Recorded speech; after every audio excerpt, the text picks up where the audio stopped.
aqui pra mim não está aparecendo ainda. Olá, bom dia. Aqui pra mim não tá aparecendo. Tá aparecendo pra vocês? Pra cá, agora apareceu. Deixa eu ficar em mudo aqui, né? Aqui, amor, não tá aparecendo no computador. Só instantes, começamos, gente.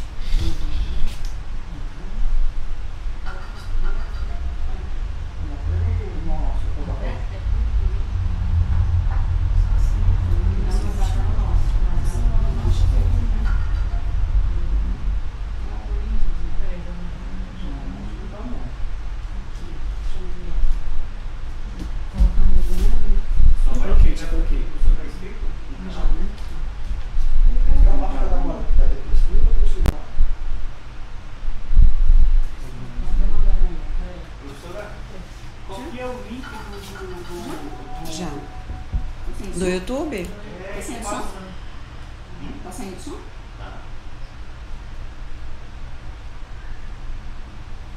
Onde que copia, seu? Muita função. Tem que ser aqui, né? Compartilhe.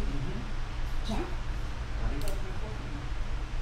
Aí, ó, compartilha. Qual que é o link lá? Tem que ser aqui, né? Compartilhe. Aqui. Bom dia, gente. Alguns problemas técnicos, mas vão falando aí pra gente se vocês estão ouvindo a gente, vendo os nossos slides. Tá ok? Alguns problemas técnicos. Os slides estão ok, vocês estão ok aqui, né? É? Podemos ir, gente? Acho que sim. Por que a ação está desativada dos comentários para conteúdo de criança, parece? Ah, tá. Por isso que eu peguei direto aqui dela. Tem que ativar, se ninguém não vai. Seu doutor tem que me dizer tudo que eu vi ativar o que. É. Olha, ele colocou aqui o Rodrigo. O Rodrigo colocou para ativar lá no grupo. Ativa o chat. Obrigada, Rodrigo. Já ativou? Eu sei. Opa. Eu sei. Hoje tu pediu pra ativar notificação, comentário. Tem que. É, a ação está desativada. Ele disse que não consegue, só você que é domingo. Últimos detalhes e já iniciamos. Aí o negócio ficou em cima da gente ali. Os nossos nomes. Mas tá bom, né? Não aparece? Esse aqui também. Ela foi uma questão dele. Se ela mexer, ela vai dar aqui também.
chat e iniciamos, tá?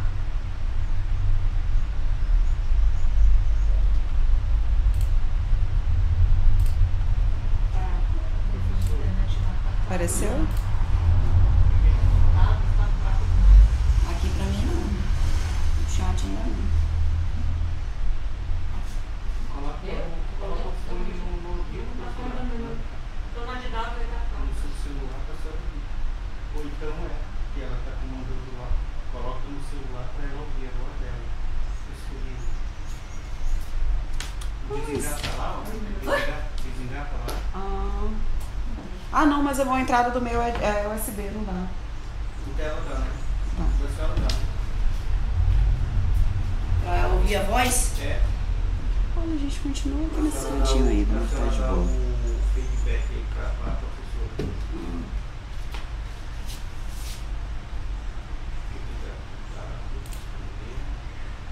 Oi, Dizendo aqui, chat ao vivo. Então já apareceu? Tá ligado o áudio? Tá. Tô ouvindo aqui. Tá ligado.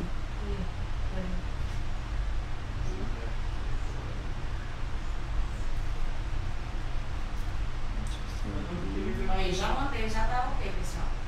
Já? Achou? É, hoje eu coordenei isso.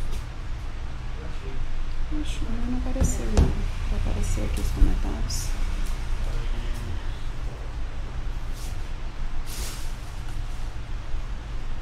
Ah, agora sim. Bom dia. Todos estão nos ouvindo? Agora sim, Ale. Ai, não sei falar mais o que. Eu só baixei o volume. Batalha aí. Mas tá ok aqui. Podemos? Podemos? Bom dia, gente. Bem-vindos a mais um Conexão Aulão. Hoje teremos a nossa aula de biologia com o tema de doenças tropicais. Eu sou a professora Yasmine. Eu sou a professora Alessandra Arcos. Bom dia a todos. Sejam bem-vindos a mais um aulão realizado, né, pela Coordenadoria de Guajará-Mirim. E vamos iniciar a nossa aula falando sobre o que, Yasmine? Doenças tropicais. Qualquer coisa, gente, pode mandar mensagem lá no chat, que a gente vai dar uma paradinha para poder dar uma lida nos comentários que vocês estão fazendo, alguma dúvida, alguma pergunta, algo a acrescentar. Vocês podem estar mandando lá pra gente, que vamos ter um momento para parar e estar lendo as mensagens de vocês. Exatamente. Podemos começar? Então, qual é o objetivo da aula de hoje?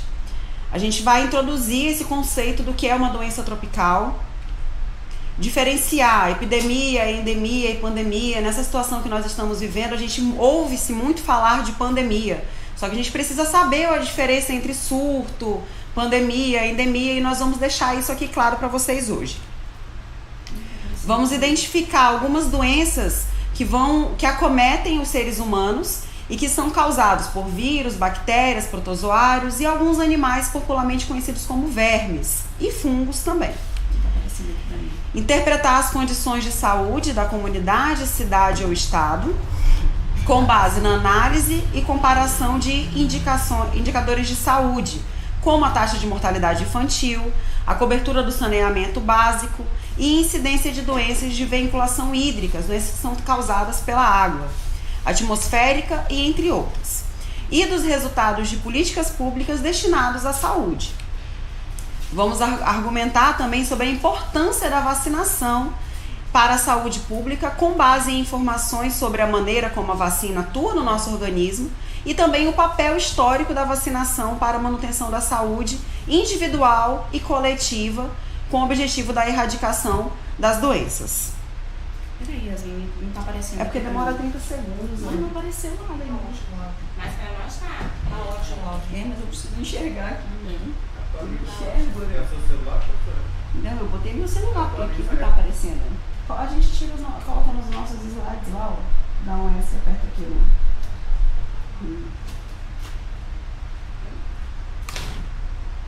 Nossa voz sai lá.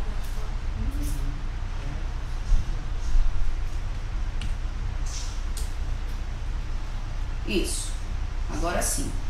Como o professor aqui não enxerga bem, tem que estar pertinho do computador, né? Então vamos começar, gente. O que são doenças tropicais? Na verdade, o termo doenças tropicais vem do século XIX, finalzinho do século XIX, início do século XX, né? Quando países colonizadores foram para a região dos trópicos, né?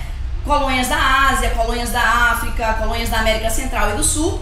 Esses países, esses colonizadores saíram dos seus países e foram para outros lugares, né? Em busca de minérios e outros produtos valorosos nesses outros países, onde havia uma grande diversidade de fauna, de flora, né? E aí tiveram contato, levaram, né? E na semana passada, né, Yasmin, a professora Exatamente. Patrícia e o professor Alex falaram sobre esse processo migratório, né? E então eles saíram dos seus países e levaram doenças, né? Então, a partir daquele momento, as pessoas naquele local começaram a apresentar algumas doenças, né? Pouco conhecidas, pouco estudadas, e essas doenças eram transmitidas através de alguns agentes transmissores. Mas quais agentes transmissores são esses, Yasmin? São os vírus, as bactérias, os fungos, os protozoários. Na distribuição dos filos, a gente acaba que classifica esses agentes como micro-organismos. Então é muito comum a gente ouvir esse termo. Então, quem são esses micro-organismos que são agentes causadores de doenças? Os vírus, as bactérias, fungos e os protozoários. E também nós temos os vermes, só que os vermes já não se encaixam nessa classificação de micro-organismos, né? Eles já são classificados como animais lá nos reinos dos seres vivos. Exatamente. E aí esses colonizadores usaram o termo, né, doença dos trópicos, muito relacionado à temperatura. Mas nós vamos frisar aqui que, sobretudo, esse termo foi utilizado por conta das condições insalubres, condições de vida inadequada, de moradia. E aí nós vamos, ao longo dessa aula, falar sobre a importância do saneamento básico, da água potável, né, para evitar essas doenças, dentre outras que nós conhecemos, ok? Então, a partir desse momento, a Organização Mundial da Saúde define como, vocês vão ouvir, né, como doenças negligenciadas ou doenças tropicais negligenciadas, ou usar aí, vocês vão ver nos slides, as siglas DTN, é isso? Doenças tropicais negligenciadas, certo?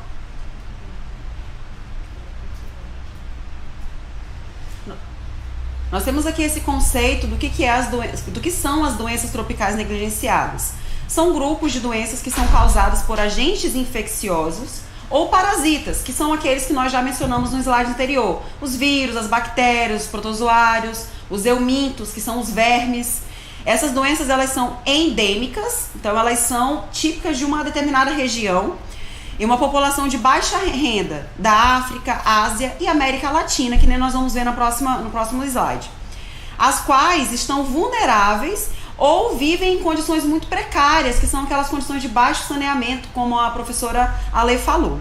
O baixo acesso à água potável e a falta de saneamento básico contribuem para a disseminação dessas doenças. Então, por isso também que a gente usa esse termo de doenças negligenciadas, né? Não se tá se negligenciando esse acesso às condições adequadas para a vida dos seres humanos.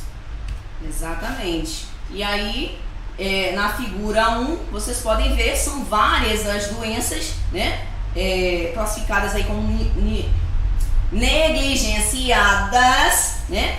Com agentes transmissores, os protozoários, os vírus, bactérias e os eumintos, né? Os vermes. São várias. Nós vamos relacionar aí algumas apenas para vocês. Aqui nessa imagem também, Ale, ó, só para poder mostrar para eles, a gente já tem algumas doenças causadas por protozoários. Quem são? Doença de Chagas, Trypanosoma humano, a leishmaniose e assim vai, né? O vírus, a raiva, chikungunya, a dengue, essas são as doenças mais comuns que são tidas dentro desse espectro ali das doenças negligenciadas. Exatamente, lembrando que essa parte aí das doenças cai bastante, Sim. né?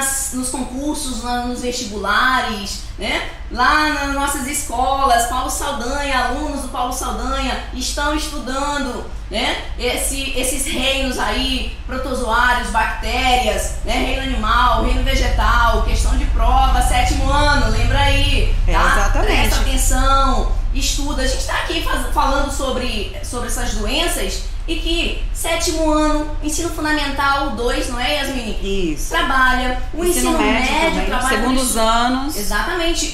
O nosso público-alvo aqui é trabalhar com o ensino fundamental e o ensino médio também, tá bom? Então fiquem atentos, dúvidas, vocês vão ver várias palavras aí.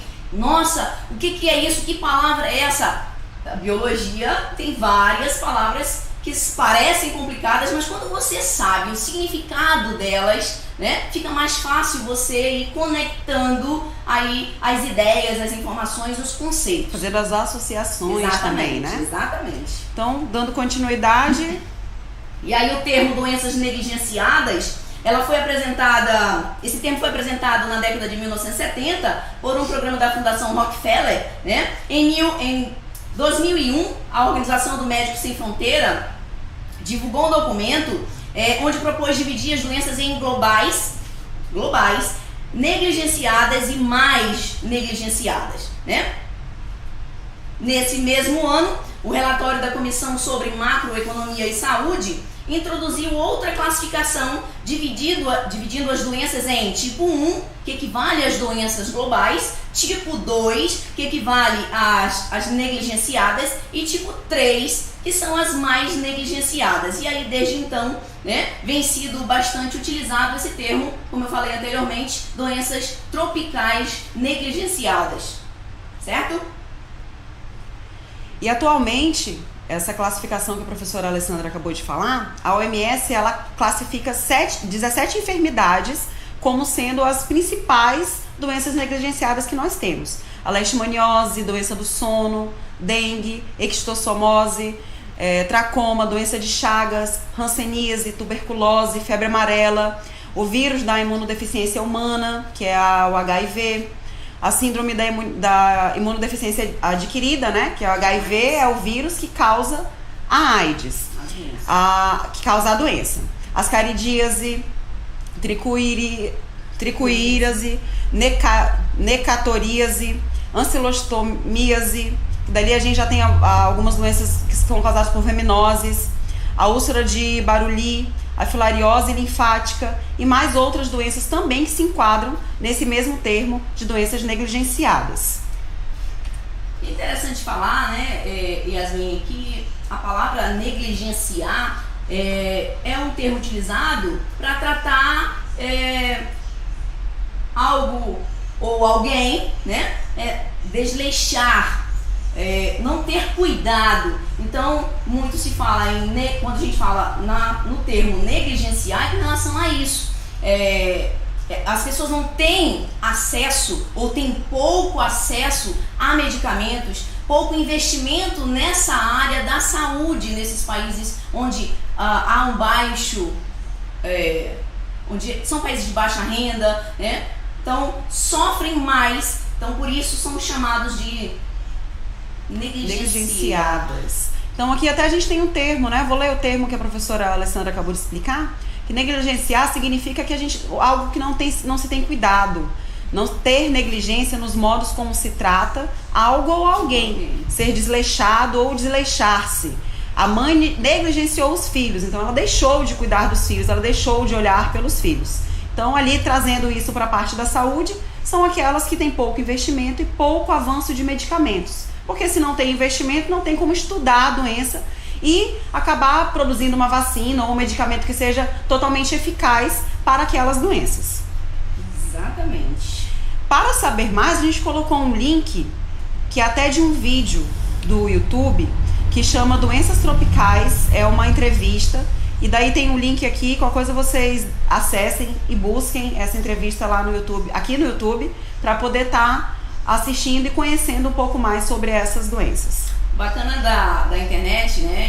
E a gente tá aqui ontem eu pensando bastante, viu, Yasmin, a respeito desse momento, né, novo pra gente de estar trabalhando um conteúdo, um assunto, né, não lá na sala de aula, mas dentro de um estúdio, levando as informações para os nossos alunos, para toda a comunidade escolar, compartilhando, dividindo, trocando, né? E é importante aí todas as palavras, tem links, tem imagens que você pode ir conectando as aulas presenciais com agora, e é só um clicar você consegue acessar muitas outras informações a respeito desse tema e que vai fazer uma ponte com outros. E aí, queridos, agregando conhecimento, né, Ale? Exatamente, a informação chegando até você, né? Eu sei que você está sentadinho aí no sofá da sua sala, no quarto, em qualquer lugar da sua casa. Sintam-se abraçados por nós. É muito bom, só fazendo uma pausazinha, Yasmin, é muito bom poder voltar, né, esse contato com vocês, ainda que distante, tá? Mas vamos parar de falar, que senão vão me emocionar. É verdade, mas é só para também falar, Yasmin, que semana passada os amigos Patrícia e Alex estiveram aqui dando aula de história, né? E que aula! Parabéns, queridos! Hoje vocês estão tendo a oportunidade de ter aula de biologias, ciências biológicas, certo? E a cada semana você vai ter aulas de disciplinas diferentes com conhecimento, áreas de conhecimento diferentes. Então se inscreva no canal, né? Participa da aula, porque de qualquer maneira você está estudando. A pandemia chegou, o isolamento foi necessário, mas o conhecimento chega a todo momento, em qualquer lugar que você estiver, ok? Muito bom. Continuando. Agora a gente vai ver a diferença entre o surto, endemia, epidemia e pandemia. Qual a relação que eles têm e qual a diferença entre eles? Alguém sabe nos dizer a diferença? E aí, professora Ale, qual a diferença desses 4 termos? Eu vou te dar um exemplo e aí você vai me dizer, Yasmin, se é surto, pandemia, endemia ou epidemia. Ok. Eu me lembro quando eu era menor, né? Na minha 6ª série, na época, a professora falou na escola: gente, olha, chega em casa, avisa papai, avisa mamãe para comprar um remédio para piolho, porque tá tendo aí muito aluno com piolho na escola. Aí, se teve lá na minha escola, isso acontece aí, né, quando começam os anos letivos, é algo comum. Esse exemplo citado, ele se encaixa em qual desses termos? Em qual desses termos? Surto, pandemia, endemia e epidemia. Bom, está acontecendo esse aumento desses piolhos na escola em específico, correto? Numa turma específica, e daí vai ampliando nós estamos falando do quê? Nós estamos falando de um surto. Aconteceu ali no local específico, um local, e foi repentino que aumentou o número desses acontecimentos dessa doença. Então nós temos um surto. E vale a gente ressaltar que esse surto, ele pode ir crescendo de tal forma a se tornar algo maior, né? Então a gente pode pegar como exemplo ali o que a gente está vivendo agora, do Covid. No início ele começou como o quê? Vocês acham que ele começou direto com uma pandemia, já com todo o mundo? Não, ele começou com um surto, um caso isolado que foi aumentando de número muito rapidamente, e daí começou a se espalhar, né?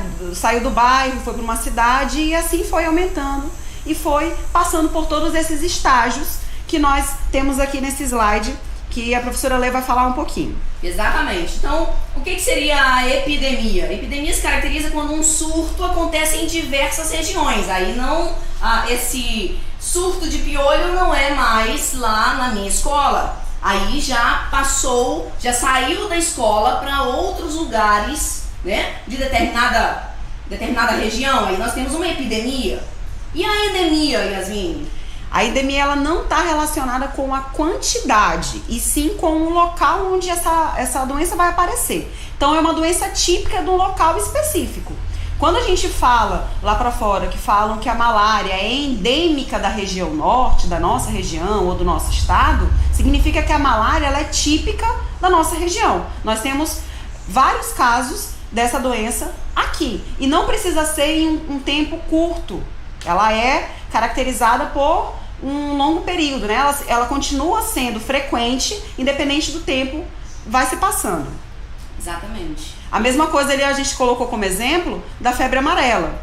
Ela é considerada uma doença endêmica da região norte do Brasil, porque ela é típica, passam-se anos e ela continua acontecendo na nossa região.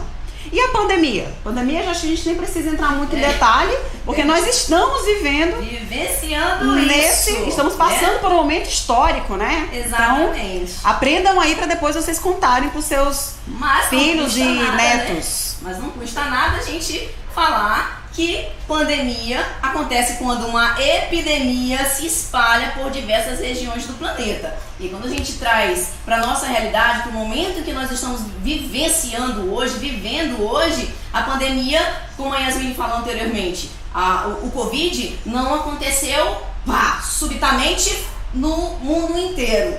Não, de maneira nenhuma. Foi um local em Wuhan, na China, né, que depois foi se alastrando por todo o planeta, né?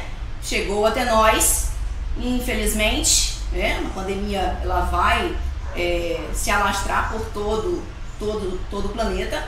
E aí, um exemplo também, em 2019, a gripe A, ou gripe suína, passou de epidemia para pandemia quando a Organização Mundial da Saúde começou a registrar casos nos 6 continentes do mundo. Então deixou de ser uma epidemia, um surto, né? Começou com um surto, uma epidemia e globalizou, né? Exatamente. Então vamos entrar agora. Gente, a diferença de surto dos quatro ainda tem aí colapso, né? E a gente não vai entrar nesse mérito, mas eu espero que tenha ficado claro. Questão de prova também aí para os nossos alunos da Escola Paulo Saldanha. Para quem está se preparando para o Enem também, né? Eles gostam de colocar coisas muito atuais, então vamos começar a olhar, né, a redação, olhar para essa situação ali como um todo, porque eles gostam de fazer aquela interdisciplinariedade, né, que nem nós vimos aqui sobre a história que foi falada na semana passada, e hoje nós estamos trazendo também, iniciamos com o contexto histórico desse assunto, justamente para poder deixar vocês conectados em todas as disciplinas ali, todas as áreas dos saberes.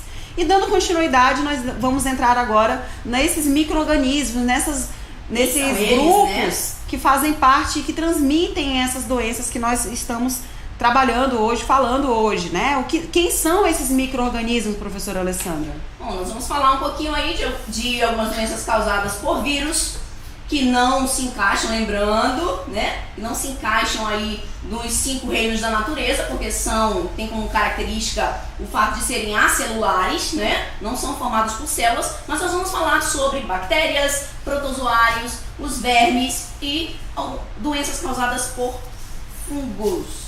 Exatamente. Então, como a professora Ale acabou de relembrá-los, as principais características dos vírus são quais? Então, como ela disse, os vírus eles não se encaixam naquela divisão dos 5 reinos que temos de seres vivos. Então, os vírus não são considerados vivos. Eles são acelulares e por esse motivo, por não possuírem células, quando eu digo que um ser é acelular, eu estou falando que ele não tem célula. Então, ele não é classificado como um ser vivo. Ele é considerado um parasita intracelular obrigatório, ou seja, ele só pode se reproduzir, ele só tem funções metabólicas quando ele está dentro de uma célula, obrigatoriamente. Então ele precisa parasitar alguém. E também causa várias doenças, muitas doenças mesmo. Como que é a contaminação, como que é a transmissão desses vírus? Eles são transmitidos por alimentos, por gotículas de saliva no ar, por transfusão de sangue, por contato sexual, por picada de mosquito. Então todas essas são formas de transmissão desse micro-organismo, dos vírus. Então se eu levo o micro-organismo através dessa contaminação de alimentos, de água, enfim, eu estou levando esse micro-organismo, estou espalhando, disseminando esse micro-organismo. Exatamente. E aí, nós vimos lá no início da nossa aula que as doenças tropicais negligenciadas são pelo menos aí 17, né? No mínimo, né? No mínimo. E várias outras. Nós vamos falar aí algumas mais prevalentes no Brasil, certo? A primeira... Que é uma causada por vírus. Faz parte também, infelizmente, da nossa realidade, né? Acontece muitos casos de dengue na nossa região, né?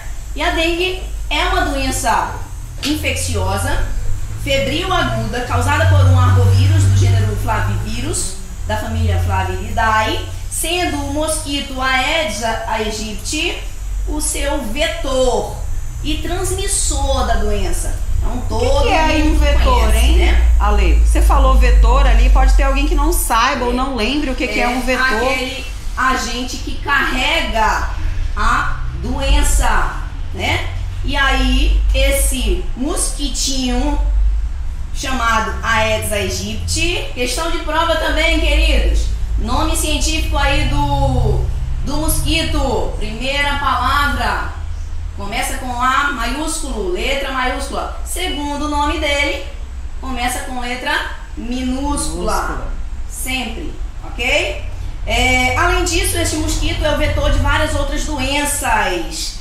Quem nunca ouviu falar em chikungunya, zika, né? Além disso, o mosquito da dengue, esse Aedes aegypti aí, ele também causa a febre amarela. Então nós vamos aí chamar a atenção e alertar para que você não esqueça que esse mosquito, ele pode causar não só a dengue, não é, Yasmin? Exatamente. Como que se dá essa transmissão da dengue? Então a dengue ela não é transmitida de pessoa para pessoa. Eu tô com dengue aqui, estou em contato com a professora Alê e eu não vou conseguir transmitir o vírus para a Alessandra porque eu estou contaminada. Como a Alessandra falou, o vírus ele é transmitido por um vetor, no caso o mosquito Aedes aegypti. Então é necessário que o mosquito pique também a professora Alessandra, ok? Então essa transmissão, a transmissão da dengue não é de pessoa para pessoa. Ela se dá pelo mosquito ali num período de 10 a 14 dias. Depois que essa pessoa foi picada, então ela foi para algum local que tinha vários mosquitos contaminados por essa doença, ou por qualquer uma dessas outras 3 que nós falamos que o Aedes aegypti também transmite. E daí esse mosquito vai e pica aquela pessoa. Ela não vai ficar tranquila, vai ficar de boa, porque vai ter um ciclo de transmissão dessa doença. Então o ciclo da transmissão ocorre da seguinte forma: a fêmea do mosquito ela vai depositar os ovos nos recipientes da água. Quando esses ovos saírem, quando esses ovos eclodirem e saírem esses novos mosquitos, essas novas larvas, elas vão viver ali na água por cerca de algum tempo, até ela crescer, se desenvolver, se transformar no mosquito para poder picar a pessoa. Estarão prontinhos, né? Tá? Lembrando que quem vai transmitir essa doença é sempre a fêmea, porque é a fêmea que vai se alimentar do sangue, tá? Então, quando a fêmea ela pica alguém que está contaminado com a dengue, ela vai acabar pegando esse agente causador da doença e já vai ficar ali no seu trato intestinal, no mosquito, e ele vai estar pronto para sair picando os outros e transmitindo, disseminando essa doença, tá? Ele não nasceu com a doença, ele precisa picar alguém que está contaminado para poder se contaminar também. Exatamente, então transmitir, né? Picando outras pessoas saudáveis e transmitindo a doença. O vírus. Bom, o ciclo do Aedes aegypti é composto por 4 fases. Nós chamamos de metamorfose, ele passa por uma metamorfose completa, né? E aí você tem na imagem, você vê uma fêmea adulta, né? Um mosquito adulto, deposita seus ovos. Desses ovos, eclodem larvas. As larvas vão precisar, um ser vivo precisa se alimentar, né? Vai se alimentar no ambiente onde ele estiver, de partículas, né? E forma uma pupa, né? Um casulo. E então, desse casulo você tem um novo mosquito já adulto, certo? Então, esse é o ciclo do mosquito, ok? Ok, lembrando, Ale, né, Yasmin, uma informação muito importante, porque a gente ouve muito as pessoas falarem: é água parada, é água suja, mas é só em água parada e água suja que o mosquito se prolifera, se reproduz? a água ela precisa, não é só em água suja, a água também, se ela estiver limpa e ela estiver parada por um bom tempo, ele vai depositar os seus ovos e vai ali se reproduzir, tá? Lembrando que se esse mosquito colocar os ovos no local onde tinha água, a água secou, ele vai ficar por um tempo, ele tem um tempo de vida, e daí quando aquele local encher de novo, as larvas vão eclodir. Então, ele tem esse período que ele fica lá meio que incubado para poder as larvas eclodirem, tá? Então é muito importante, não é só esvaziar o local que está com água, é fazer a limpeza, lavar também. Porque se tiver com alguma larva, algum ovo dentro daquele recipiente, você precisa eliminar aqueles ovos para quando encher de novo, ele não ocorrer de as larvas eclodirem e você acabar ali ajudando, né? Você receber algum presente ali do mosquito. Que presente, hein? Que presente. Presente grego, né?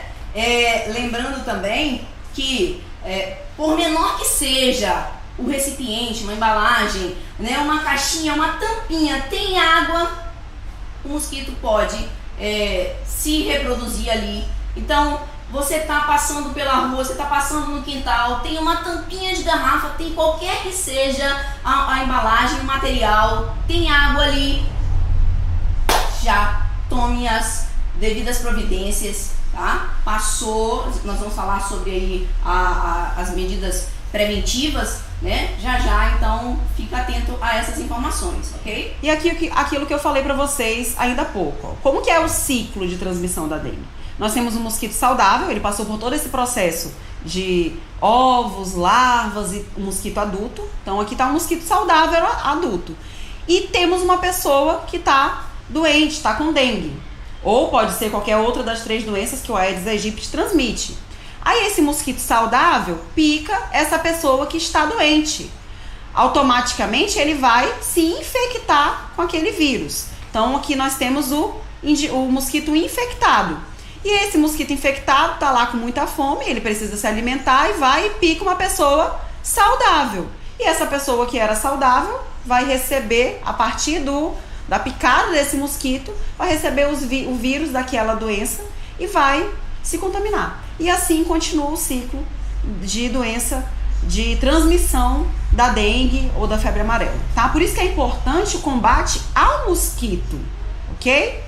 Que é aquele ditadozinho que prevenir é melhor do que remediar, né? E depois que essa pessoa foi picada por um mosquito, infectado, quais são os sintomas que ela vai apresentar, né? E muito importante também frisar que vários desses sintomas são bem característicos de outras doenças, né? Somente de viroses, né? Exatamente, por isso é importante, né?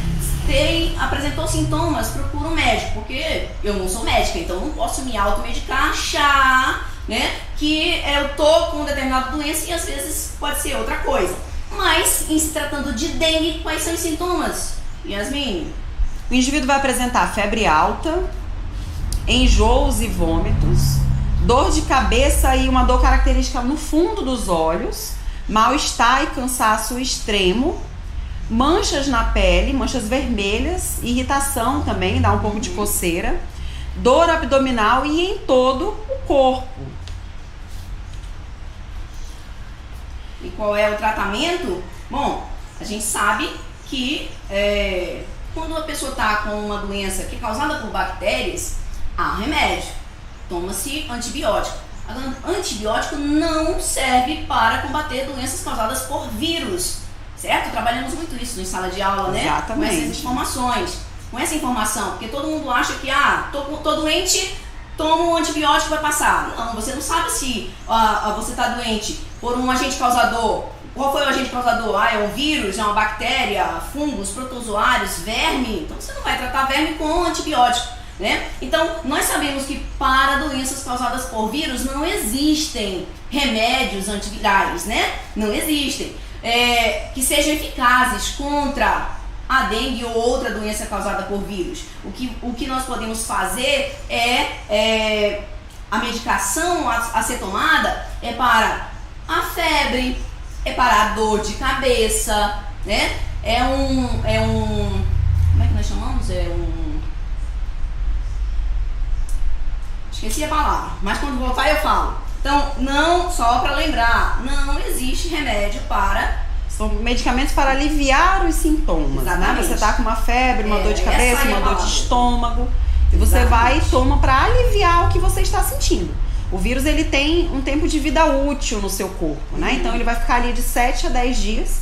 Depois disso que passou, você precisa se hidratar bastante, porque você vai perder muito líquido e vai se recuperar, tá? Você vai sarar sozinho, vamos falar assim, né? A não ser que seja um caso de dengue grave, por isso a importância de procurar um médico, como a professora Ale falou, tá? Se você tiver ali características de uma dengue hemorrágica, por exemplo, você não vai ficar esperando sarar sozinho, porque talvez isso não aconteça, né? Que é um caso mais grave dessa doença. Então é importante você procurar um médico, que seja um posto de saúde, enfim, alguém que vai ser qualificado para fazer o tratamento.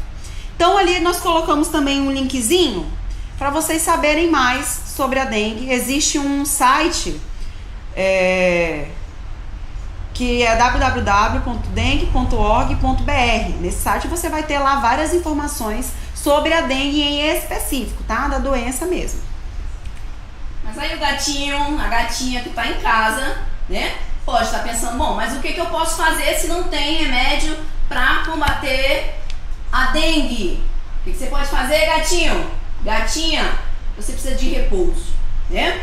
Você, como disse a professora Yasmin, você precisa ingerir bastante líquido, água, sucos naturais, chás. Isso vai te ajudar, né? Vai ajudar o teu corpo a manter ali, né, em equilíbrio, para aliviar esses sintomas que a dengue proporciona, né? Quando a gente fala proporciona, parece algo bem legal, né? Mas febre, dor de cabeça, enjoo, não é nada legal. Coceira não é nada legal. E aí, o que você pode fazer também é usar antitérmicos, era essa a palavra.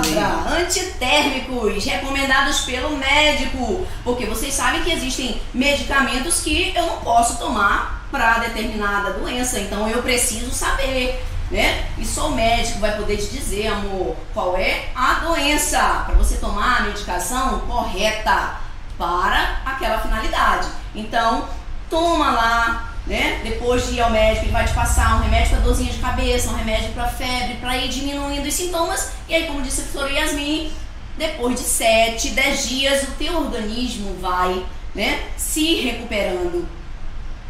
Isso, graças a Deus, né? Nosso corpo, ele tem nosso organismo, ele tem esse poder, essa habilidade, né? De se recuperar, regenerar. Né? E aqui nós temos os focos da dengue, que está sempre sendo divulgado nesse período que começa as chuvas. Eles começam a falar muito, o Ministério da Saúde começa a soltar as propagandas, que você precisa eliminar os focos de dengue. Quais são esses focos? Em qualquer recipiente, qualquer material que possa acumular água. Então aqui nós temos os pneus, garrafas, latas e garrafas, os vasos, as calhas entupidas, a caixa d'água, né? Manter a caixa d'água tampada, esvaziar sempre cobrir os pneus, limpar as calhas, virar essas latas e garrafas, fazer o correto despejo desses materiais. Lembrando que o pessoal da vigilância sanitária sempre passa, né? Verificando se você tem algum local na sua casa, nos quintais, se tem algum lugar que possa ser foco de Mosquito transmissor da dengue. Exatamente. E aí a imagem também interessante, né? Temos que combater também a dengue. A ignorância, né? Informação, queridos, nunca é demais, ok? Abram a mente, abram a cabeça de vocês para informações que vão te ajudar a prevenir-se de doenças. Isso é importantíssimo, né? E combatendo o mosquito da dengue, o Aedes aegypti, como nós falamos já, você não está combatendo só a dengue, tá? O combate ao mosquito Aedes aegypti vai fazer com que o Zika, a febre chikungunya e a febre amarela também dê uma diminuída ou até seja erradicada, certo? Então, o mosquito da dengue não transmite somente dengue. A gente fala, o mosquito da dengue, o Aedes aegypti. Mas ele transmite essas 4 doenças. Por isso, a importância do combate a esse mosquito. E aí, como você não é um expert em mosquito, não vai esperar, o mosquito sentou aqui e disse, será que é da dengue? Deixa eu ver. Não, meu bem. Por favor, tenha cuidado, ok? Muito bem. Dando continuidade ali aos nossos micro-organismos causadores de doença, nós temos as bactérias.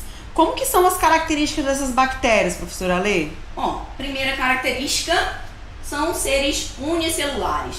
Professora, mas o que são seres unicelulares? Trabalhamos bastante com as características desses micro-organismos, né? Unicelular, organismo que tem uma única célula, ok? Uma, ok? Uma característica também que é desses seres, desse reino, no caso as bactérias, né, são seres procariontes. Então existem 2 tipos de células, ou ela é uma célula eucarionte ou ela é uma célula procarionte. Dos 5 reinos da natureza, protozoários, animais, vegetais e fungos, todos 4 têm célula do tipo eucarionte. É uma célula mais complexa, mais completa. As bactérias que fazem parte do reino Monera, ok? São os únicos seres procariontes, né? E são células mais primitivas, são células que não têm esse grau de complexidade, né? Todas aquelas organelas, todos aqueles pequenos órgãos que têm funções específicas, mas que são os grandes responsáveis por essa complexidade, né, desses seres. Então, elas são procariontes e a maioria é inofensiva, né? Bactérias estão presentes no nosso corpo, na nossa pele. Até como forma de proteção, né? Exatamente. Nós temos várias bactérias boas no nosso intestino, no nosso sistema digestório. Exatamente. Além disso, muitas são utilizadas na indústria para a produção de derivados do leite, de bebidas alcoólicas, né?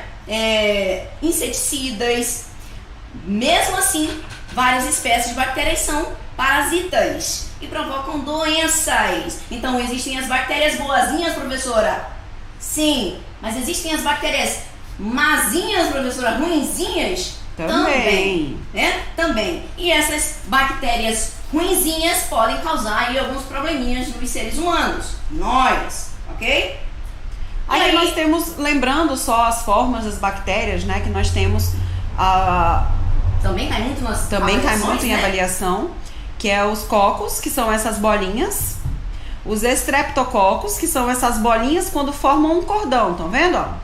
Os bacilos, que eles estão em forma de bastão, por isso o nome, ó, bacilos, bastões, façam essas associações. Os vibriões, que são em forma de vírgula, e os espirilos, que parecem aqui umas lombriguinhas, ó, tá vendo? Uns vermezinhos, que eles são mais compridos, certo? É bacana a gente trabalhar isso, eu gosto muito de trabalhar isso nas minhas aulas de ciências lá no Paulo Saldanha, Yasmin, e na EJA, na escola Irmã Maria Celeste. Beijo lá para os meus alunos da EJA, segundo M, segundo N, saudade de vocês, queridos. Então, associa aí, as bactérias existem, tem formas, apresentam formas. Então, toda vez que a bactéria tiver forma arredondada, nós estamos falando dos cocos. Toda vez que ela tiver forma de bastão, nós estamos falando dos bacilos. Toda vez que ela tiver forma de vírgula ou uma foice, nós estamos falando dos vibriões. E essa forma espirilada, como a Yasmin disse, parecem umas lombriguinhas aí na imagem, parece o espirilo lá do caderno, Sim, né? O espiral. O espiral lá do caderno, né? É a forma aí característica dos espirilos. Então, só pra gente lembrar, esse conteúdo também bastante trabalhado nas nossas aulas, né? As bactérias apresentam formas e ainda tem os estafilococos, né? Que são os cocos, mas que formam, ao invés desse cordão, formam cachinhos de uva, né? Cachinhos de uva. E aí, como é que é interessante lembrar que para classificar os seres vivos, né? Para que os médicos, os cientistas façam essas descobertas de doenças, classifiquem essas doenças, né?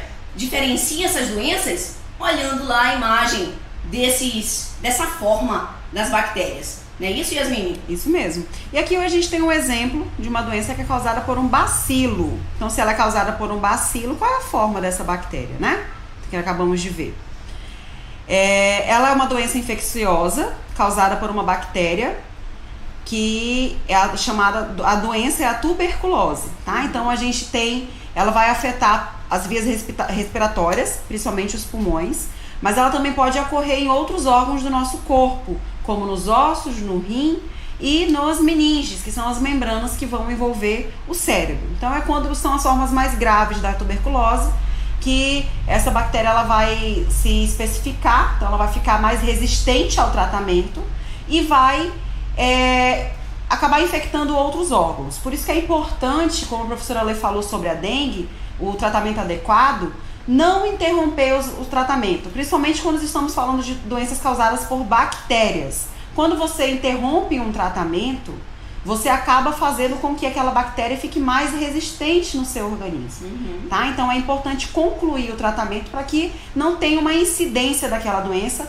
ou a doença não se torne mais grave, indo para os seus ossos, para os seus rins ou para o seu cérebro. E lembrando também, Yasmin, que é uma doença infecto-contagiosa. Sim. Ao contrário do que nós falamos sobre a dengue, que eu não transmito para a Yasmin o vírus da dengue, mas a bactéria aí, ela pode ser transmitida através do quê?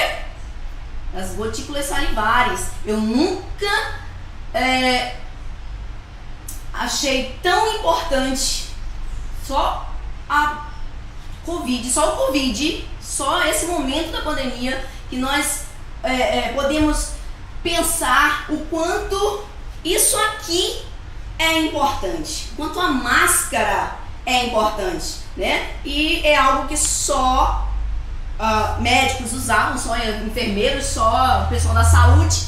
E a tuberculose aí, como é uma doença infecto-contagiosa através aí, né, do ar, então acredito eu, não é, Yasmin, que a máscara a partir desse momento vai fazer parte uso obrigatório, do nosso, uso adereço. Obrigatório. Exatamente, um Então, adereço importante. Aqui até na imagem, nesse GIF, né? Nós podemos ver o que a professora Lê falou. Aqui temos uma pessoa que está contaminada com essa bactéria tuberculose, ó, tá aqui ela no pulmão.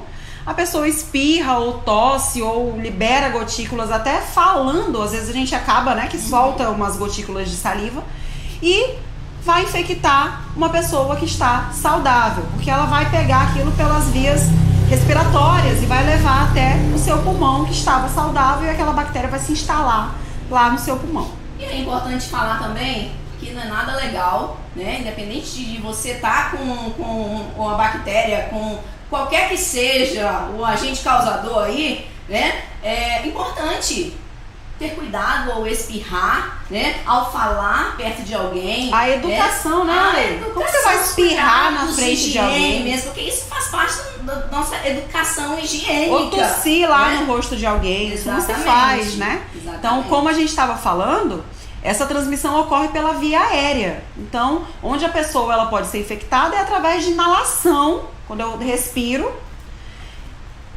aquele ar, compartilho daquele ar da pessoa que está contaminada, certo? Ou a fala, ou o espirro, ou a tosse, tudo isso, se a pessoa estiver contaminada, ela pode liberar essas gotículas contendo esse bacilo da tuberculose.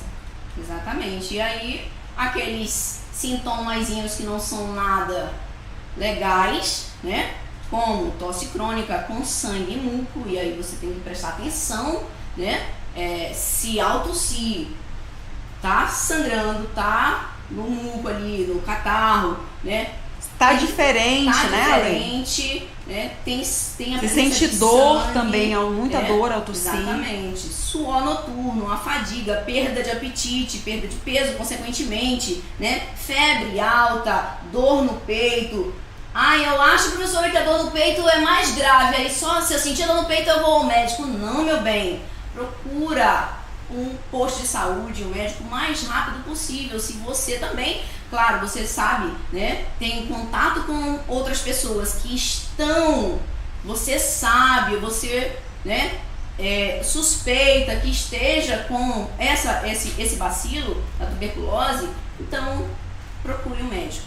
Ou se apresentar qualquer um desses sintomas, né? Porque nós vimos que é um sintoma que é característico de várias doenças. Então, se você não sabe o que é, você vai esperar lá o seu corpo se curar sozinho? Não, tá? Então, é importante você procurar um médico, uma ajuda de um profissional adequado.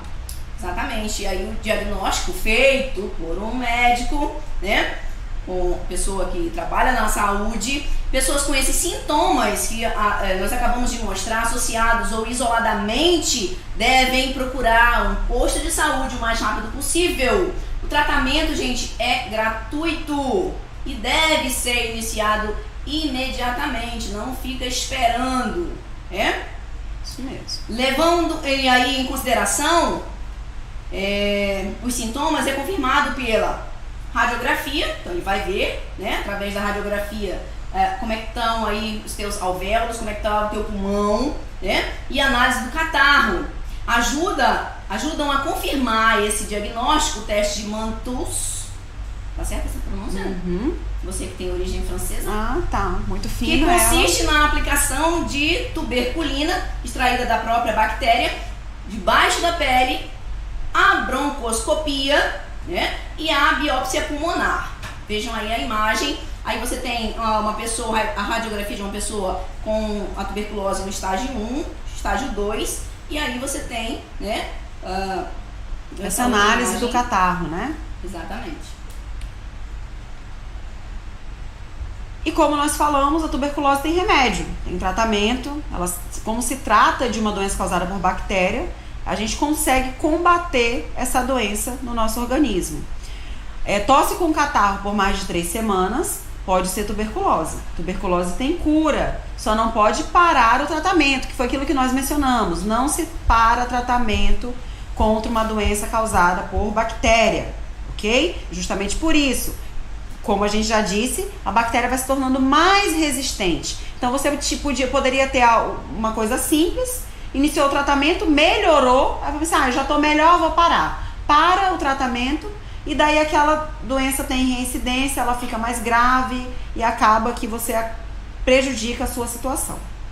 Exatamente. E aí, mais uma vez, chamando a atenção para o tratamento, é feito com 3 medicamentos, né, diferentes: pirazinamida, isoniazida e rifamicina.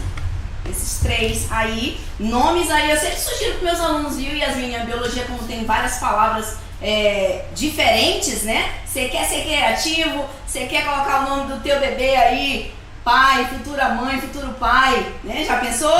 Pirazinamida. Pirazinamida, entra agora. Pirazinha, minha filha. Sofá, isoniazida.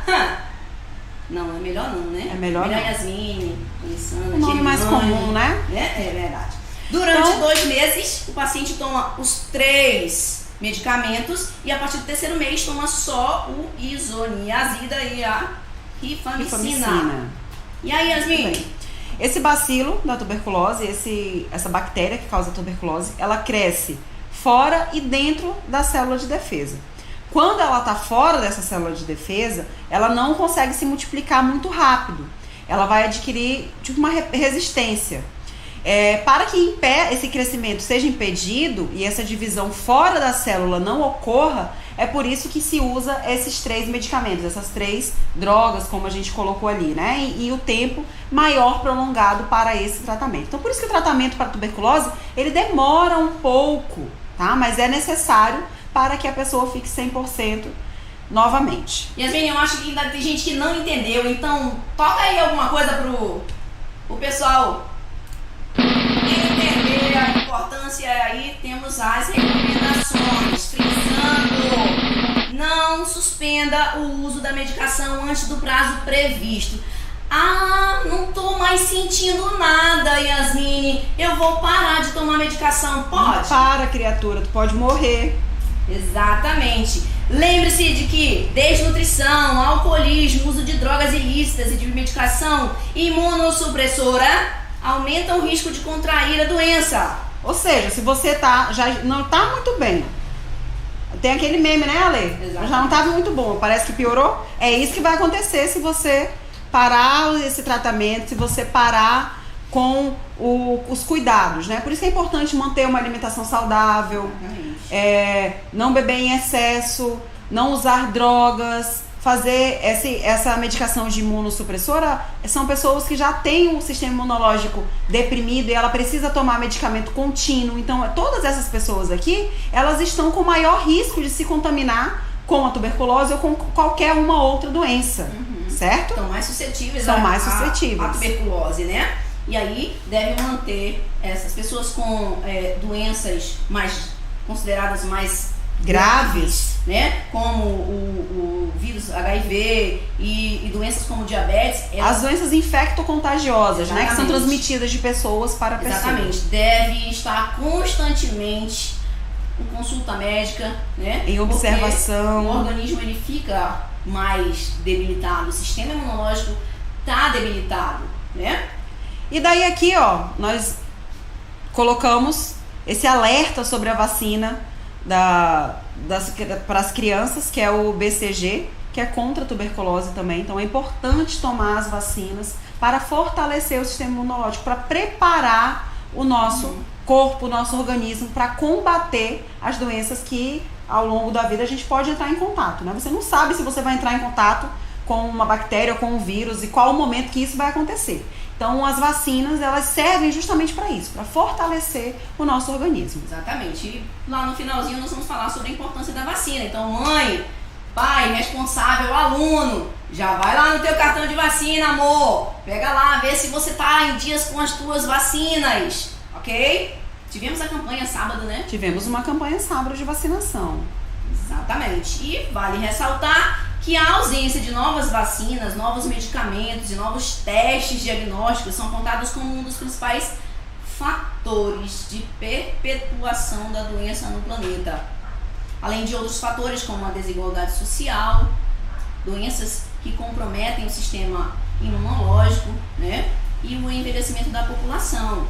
E aí você tem, né, uma estatística de 2018, um coeficiente de mortalidade por tuberculose na nossa unidade federativa aí no Brasil, né? Mato Grosso é o estado onde você maior vê a índice, incidência, né, maior de mortalidade por conta dessa doença. Vale ressaltar também que no Brasil a tuberculose ainda é um sério problema de saúde pública, com profundas raízes sociais, pois cerca de 6 mil pessoas morrem todo ano e há 85 mil casos por ano. Por isso, atualmente há um plano nacional pelo fim da tuberculose como problema de saúde pública. Olha só a referência aí, Yasmin, Ministério da Saúde, esse dado de 2010, 2011. Então, nós estamos em 2020. 10 anos depois, 10 né? anos depois, ainda o número é alto. Altíssimo. Né? Alto de pessoas que são acometidas por essa doença. Yasmin, te proponho aí, amor, nós darmos uma respirada e irmos lá no chat, porque eu olhei assim rapidamente para ver se a mamãe tinha passado uma mensagem para mim. Né? Foi a primeira. Mamãe passou. Vamos falar um pouquinho aí dos comentários? Muita gente aqui parabenizando, dando bom dia a todos, né? Mais uma vez. Temos aqui Mãe, beijo, lhe amo. Benção, os mãe. professores participando, né? Cássio Lopes, meu tutorado. Tudo bem, Cássio? Bom que você está aqui conosco. Professoras da vida. Beijo, amor. Saudades. Kailane, bom dia, meu bem. Professora Neia. Logo vocês terão aula com a professora Neia. Aula de língua portuguesa. Tem aqui Olha o que show. Lindenberg que falou, Lindenberg Kaique, ex-aluno do IE Paulo Saldanha e Lindenberg aluno do Kaique. Simão Bolivar. Primeiro Lindenberg, E. um dos melhores alunos do Paulo Saldanha ano passado. Bom ter Show. você aqui, Lindenberg. Saudade, meu bem. Obrigada pelo carinho. Bom dia, Neide Vitor, minha ex-aluna lá de Novo Amoré, da EJA, da escola Jorge Teixeira. O Lindenberg diz: doenças tropicais, o assunto que tive que aprender para recuperação. Lindenberg, meu filho, eu acabo de dizer que Você é um excelente aluno. Acontece, né, Lindenberg? Acontece. Ô, Acontece Senhor. nas melhores famílias. Professora Patrícia, obrigada, mana. Beijo. Ela diz que nós somos irmãs, eu, ela e o professor Alex, né? Irmãs de pais diferentes que vivem em cidades diferentes. É verdade. Obrigada, querida. Beijo, Ju. Vocês são especialistas. O Enzel, meu aluno lá do Paulo Saldanha, 7º ano, estou adorando a aula. Que bom, querido, que você tá aí do outro lado, porque vai cair na tua prova, amor. Isso aí, então, Tudo fica bem. ligado. Obrigada, Neide. Agatha, blog da Agatha, muito top. O Enzel, eu amei todas. Eu tomei todas as vacinas. Eu tomei todas as vacinas. Que bom, Enzel. Que bom. Parabéns. Parabéns à sua responsável também, aos seus responsáveis que mantêm atualizada a sua carteirinha de vacinação, né? Seja aí pelos anos de vida ou sejam nas campanhas, né? É importante tá mantendo atualizada a carteirinha. Valeu, Enzel. Um abraço Parabéns. também pro Jean Lucas, meu aluno lá do Simon, 3º ano, né, Jean? Ótimo aluno também. Muito bom que você tá aqui. Que bom, que bom, que bom. Fico feliz, gente. Ficamos felizes com a audiência, com a participação de vocês, com o carinho, né? Saibam que foi preparado essa aula com muito carinho para vocês, para que vocês nos sintam aí mais próximos de vocês e nós possamos sentir vocês também próximo a nós, né? Por conta desse isolamento, nós tivemos que ficar dessa maneira, mas acredito eu que está sendo bem legal, bem produtivo, né? Essa aula que, como eu falei no início, vai acontecer semanalmente em áreas de conhecimentos diferentes. Exatamente. Semana que vem, né?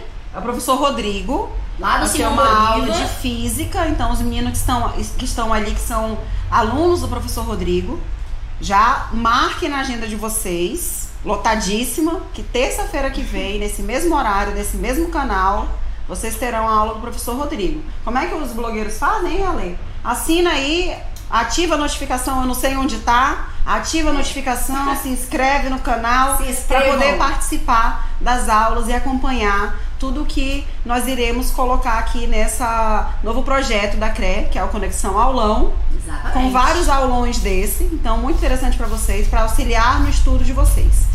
Beleza? Vamos continuar? Vamos falar agora sobre Hanseníase. E para começar a falar de hanseníase, tem uma pergunta do professor Isaac. Isaac Ribeiro na história, meu colega de trabalho do Simão Bolivar. A hanseníase é a mesma lepra? Por que não se fala mais em lepra? E aí, professora Lê? Por que não se fala, não se usa mais esse termo de lepra para tratar uma pessoa que tem hanseníase? Obrigada, Isaac. Bom, a hanseníase, ela era uma doença que no meu tempo de criança era conhecida como lepra, né? Que é uma doença infecciosa crônica causada por uma bactéria, a Mycobacterium leprae, ou bacilo de Hansen. Hoje não se usa mais o termo, né? Não lembro o significado termo- da palavra hanseníase. A hanseníase, eu também não me recordo o significado da palavra, mas o termo lepra não se usa mais por ele ter se tornado um termo meio que pejorativo, né? Então, era meio que uma ofensa você fala pra uma pessoa, ai, leproso, leprosa, e hoje em dia ainda tem gente que usa esse termo para ofender alguém, Pra ofender. tá? Então, não é sinal e não é motivo de ofensa, ok? Mas se substituiu essa palavra e passou a se usar o termo hanseníase por conta de que o bacilo que causa essa doença é chamado de bacilo de Hansen. Então, por isso o nome hanseníase. Ah, verdade. É mesmo. E aí você tem. E aqui a gente uma- tem as imagens, né, Ale? De como uma que sugestão fica. aí que a gente pode dar é você conhecer o seu corpo, né? Você Sim. conhecer os sinais, as manchas, né? Que aparecem, que surgem. O que é podem mancha do surgir, seu o corpo que é mesmo, porque a mancha, gente o que é tem sinal de sinal, nascença, né? né? Verdade. Então, como que tá aquele sinal? Eu tô sentindo dor, eu tô sentindo coceira, como que tá se Tem apresentando? dormência naquele local, né? Eu mesmo tenho um sinal na minha perna, na batata da minha perna, Yasmine, que quando eu era pequena, quando eu era menor, né? Eu achava que eu tava, na minha época, não se falava em hanseníase, era lepra, né? E eu achava que eu estava com lepra, né? E aí fiquei muito tempo achando que aquilo ali poderia ser. E um belo dia estou eu fazendo não sei o que perto da minha mãe, e aí eu vi a minha mãe tem O esse mesmo mesmo sinal na costa De dela. família, né? O meu irmão também tem esse mesmo sinal na perna, então eu entendi que aquilo não era, né?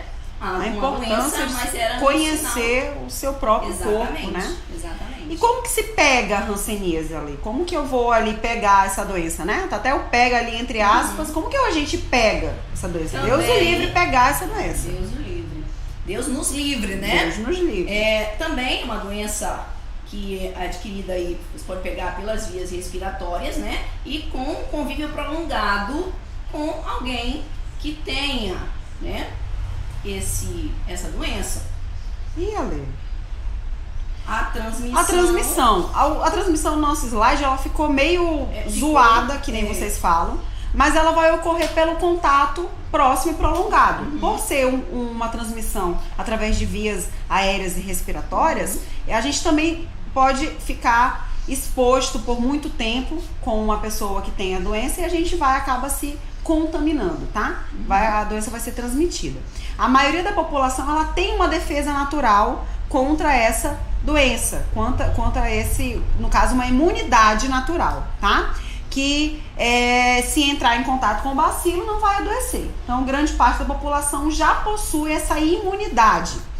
Os familiares que possuem pessoas que têm lepra, que têm a hanseníase, melhor dizendo, eles têm uma chance maior de adoecer. Mais Justamente possível, né? porque o contato prolongado faz com que a pessoa, em contato com aquele bacilo, ele vá meio que destruindo a barreira natural que o nosso organismo tem. Exatamente. Quais são os sintomas da hanseníase? E aí, a gente chama atenção para que você fique atento a isso, né? A exatamente esses sintomas característicos da doença. Atinge principalmente a pele, os nervos periféricos e pode comprometer também os olhos, nariz e outras mucosas e órgãos. Aparecimento de manchas esbranquiçadas, avermelhadas ou pardas com alteração de sensibilidade, aquela dormência no local onde aparece aquela mancha, né? Podem aparecer caroços ou inchaços nas partes mais frias do corpo, como orelhas, mãos e cotovelos. Então, Nessas regiões que estão sinalizadas aqui, ó. Que são os exatamente. caroços que podem aparecer, certo? Diagnóstico, Yasmin? Diagnóstico, vale lembrar que quem faz o diagnóstico de qualquer doença, novamente, mais uma vez, sendo bem repetitiva, é um médico, tá? Mas se você apresentou esses sintomas da hanseníase, tem que procurar um tratamento. Esse tratamento é gratuito pelo SUS, pelo nosso Sistema Único de Saúde. E outra coisa, esse tratamento ele não pode ser interrompido, que nem nós já falamos. Interrompendo a transmissão, quando a gente inicia esse tratamento, a transmissão é interrompida em poucos dias. Mas você não pode interromper o tratamento. Passou os sintomas, você não pode interromper esse tratamento, porque a cura para a doença, ela só é garantida se você concluir todo o tratamento que o médico passar, tá? E daí aqui nós temos os medicamentos que são utilizados para o tratamento dessa doença, né? A rifamicina, a professora Lê que gosta desses nomes, dapsona e a clofazimina. Então esses são os 3 medicamentos que são utilizados para o tratamento da hanseníase. São doses que são supervisionadas, que também são por um período longo, em torno de 6 a 12 meses, dependendo do tipo de hanseníase que a pessoa apresenta, certo? Então, por isso que eu disse, não pode interromper o tratamento, beleza? As pessoas ficam, vamos usar a palavra aqui, de saco cheio, né? De estar tomando a medicação, de não sair de casa. Mas, querido, pensa, meu bem, que é para o teu bem e das pessoas que estão próximas a você, né? Então, esse cuidado que você vai ter em não se expor, e não transmitir... Não expor os outros também, né? Não transmitir, então, a gente fala de problema a outras pessoas, né? Cumpra aí essas quarentena, normas, né? Cumpra aí o tempo necessário para que você, depois disso, tenha certeza, garantia que você está curado. Portanto, as pessoas que estão próximas a você, que fazem parte ali do teu ciclo de amizade, né? Que você gosta, que você ama, porque quem ama cuida. Uma frase que a gente ouve bastante. Então, cuidemos aí dos nossos e de todos os outros que podem ter contato conosco, ok? Muito bem. E a hanseníase tem cura, tá? Nós temos aqui um panfleto de uma campanha que é o Janeiro Roxo, que é o mês que é considerado o mês da campanha mundial do combate à hanseníase. Então esse é o mês que é destinado para combater essa doença. Então nós temos aqui, procure saber se você tem a doença, procure tratamento. Então aquela imagem que nós colocamos sobre a ignorância lá na da dengue vale para cá também, tá? É importante você se conhecer e saber que você tem direito a esse tratamento, que é gratuito, e procurar esse médico, esse tratamento adequado para aquele sintoma que você está tendo, que está apresentando. Vamos lembrar também, Yasmin, chamar a atenção, né, que as campanhas existem aí, Janeiro Roxo, Maio Amarelo, Setembro Amarelo, Outubro Rosa. Outubro Rosa, nós estamos aí no Outubro Rosa, né? Novembro Azul. São campanhas que ocorrem aí anualmente, mas os cuidados devem ser diários, devem ser constantes. Não vamos pensar em nos cuidar, nos prevenir sobre determinada doença naquele mês que é de combate à doença, né? Não vamos pensar em andar corretamente no trânsito, seguir as normas do trânsito só porque nós passamos pelo Setembro Amarelo. Não, são práticas diárias, né? Constantes. Ok? Então aqui a gente tem uma taxa de prevalência da hanseníase nos estados do Brasil em 2015. E aqui vale lembrar que o Brasil e a Índia respondem sozinhos por mais de 80% dos novos casos que ocorrem, tendo o Brasil ocupando a 2ª posição no mundo entre os países que registram novos casos de hanseníase. Então tá aqui a imagem, novamente Mato Grosso como sendo apresentando o maior caso de hanseníase no Brasil. Em razão da elevada carga, a doença ela permanece como um importante problema de saúde pública no país, ok? Então o Brasil ali, em 2010 ocupava a 2º lugar entre novos casos. 10 anos atrás ocupava essa posição para os novos casos de hanseníase. Saindo dos micro-organismos chamados bactérias, vamos para a parte dos neomintos, dos vermes, né? Quer dizer, neomintos não, os helmintos, né? Que daí esses helmintos, como a professora Lê falou, é o grupo dos vermes. Para os grupos dos vermes, nós temos 2 classificações, os plateumintos e os nematóides. Ali alguns livros trazem os nemateumintos, tá? Então vocês podem ouvir esses 2 termos, plateumintos ou nematóide, plateumintos e nematóides, que são 2 grupos diferentes, que têm características diferentes, porque os plateumintos eles vão ter o corpo achatado e os nematóides vão ter um corpo cilíndrico. Ele tem O próprio nome já dá o significado. Já dá o significado. Né? Eles possuem hábitos com habitat em ambientes muito úmidos, então eles vão estar presentes lá em água doce, no mar, em ambientes bem úmidos e...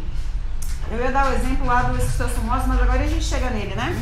Então, em ambientes úmidos ou na própria água, tá? Eles também podem parasitar alguns animais, que é o que vai acontecer com algumas doenças que nós vamos ver aqui, tá? Porque esses que têm como ambiente natural, né, locais úmidos, água doce e mar, são aqueles que têm vida livre. E tem também os parasitas, né, que parasitam alguns animais, inclusive nós, não é isso? Exatamente.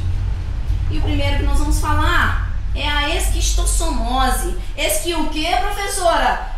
Os alunos devem estar perguntando. É exatamente esse nome que você está lendo aí. Esquistossomose. Na sala de aula, eu que sou amazonense, né? Fica uma beleza, Yasmin, falar esquistossomose. Olha que legal. É uma doença parasitária causada pelo Esquistossoma mansoni, uma espécie de helminto. Helminto significa verme, tá? Da família Esquistossomatidae. E há 5 espécies que parasitam o homem, mas apenas esta é encontrada na América. E aí, dados do Fiocruz, né, 2008. E aí você tem a imagem desse bonitinho aqui, ó. Helminto, desse verme. E aí você tem o macho e a fêmea, né? Os dois estão juntinhos aí na imagem. E a transmissão desse verme, professora Lei, como que se dá? Como que é o contato com isso? É só de eu entrar na água que pode estar contaminada? Ou eu piso em algum lugar? Como que esse verme entra no meu corpo? Pois é. Nós somos considerados hospedeiros definitivos, né? Mas ele passa por um outro animalzinho, nós chamamos de hospedeiro intermediário, que é uma espécie de caramujo, certo? Então, como é que acontece todo esse processo até chegar no sujeito que foi lá nadar em uma água, no igarapé, lago, rio, cachoeira que ele não conhece, né? Que ele não sabe se já teve algum ou se caso, tem, né? Algum caso de doença, se tem a presença de caramujo, né? Por isso é sempre bom nadar em lugares que você conhece e que você sabe de incidência ou não da doença. E então, uma coisa muito importante, Ale, é também das pessoas não defecarem nesses locais inapropriados. Verdade. Tá? Aí vem na beira do rio ou no próprio rio, né? Então, por isso a importância do saneamento básico que nós falamos lá no início da aula, tá? De ter o local adequado para fazer as suas necessidades e até o tratamento adequado, ok? Então, vamos passar para a imagem, Ale, para a gente explicar direto na imagem? Exato, pode passar. Ah, sim, só lembrando que essa esquistossomose, ela é conhecida como barriga d'água, tá? Porque ela vai acabar fazendo que, em alguns casos, em algumas pessoas, o fígado e o baço, eles vão inflar, vão ficar inchados, vão ficar cheios. Então, ele dobra de tamanho e o corpo da pessoa, a barriga da pessoa, também dobra de tamanho, junto com esses órgãos. E ela fica com essa característica desse barrigão aqui, ó. Por isso conhecida como barriga d'água. Você pode até nunca ter ouvido falar em esquistossomose, mas em barriga d'água certamente você já ouviu falar, né? E como é que acontece essa transmissão? Cadê a imagem? Aqui a gente passa... Aqui. Que é o ciclo de vida desse verme, né? Então aqui nós temos um homem que está doente. Esse homem que está doente fez lá as suas necessidades próximo a um rio, ali num local, ou até dentro do próprio rio. Não estava com esse homem para ver onde que ele defecou, mas ele fez em um local inapropriado. Pode até não ter sido pertinho. Não pode do ter, rio, exatamente, né? mas a chuva, choveu, alguma coisa levou lá para dentro do rio. Exatamente. E daí, se ele está doente, se ele está infectado com esse verme, ele vai possuir nas suas fezes, ele vai liberar junto das suas fezes os ovos desse verme. E esses ovos vão cair na água e vai ocorrer todo esse ciclozinho aqui, ó. Estão vendo? Aí essas larvas desses ovos, depois de eclodirem, elas vão grudar no caramujo, nesse hospedeiro intermediário que o professor Ale falou. E daí aqui no hospedeiro intermediário, a larva continua sendo larva. Ela vai concluir esse ciclo quando ela penetrar no corpo do seu hospedeiro definitivo, no corpo de uma outra pessoa. Então daqui esse aqui, ó, inocente, tomando banho lá no rio, se refrescando, e a larva penetrando pela nossa pele. Então ela entra pela nossa pele, ou pelos pés, ou pelas nossas extremidades, né? Os pés ou as mãos, e ele vai e entra no nosso corpo dessa forma, ok? E aí, os sintomas, principalmente em pessoas magras, é facilmente reconhecida e até leigos conseguem notar a sua presença, né? O paciente com a esquistossomose, com a ascite, como também é conhecida, passa a apresentar um aumento do volume abdominal. Claro que ele aponta aí, pessoas mais magras, né, tendem a ser facilmente visualizada esse aumento do abdômen. Nos doentes obesos, os mais fortinhos, né, os casos em que o acúmulo de líquido não seja muito grande, podem haver dúvidas no diagnóstico. E mais uma vez chama atenção, você não é médico, né? Então vá ao médico, procure o médico. Nesses casos, um exame de ultrassonografia vai ajudar você a identificar, esclarecer aí, né, se o líquido se esse líquido está presente ali, né, está relacionado à esquistossomose ou não. Pode ser uma outra coisa, mas pode ser esquistossomose. Então, vamos fazer o tratamento para a esquistossomose. Às vezes, esse sintoma aparece sozinho, né? A pessoa fica com o barrigão cheio de água.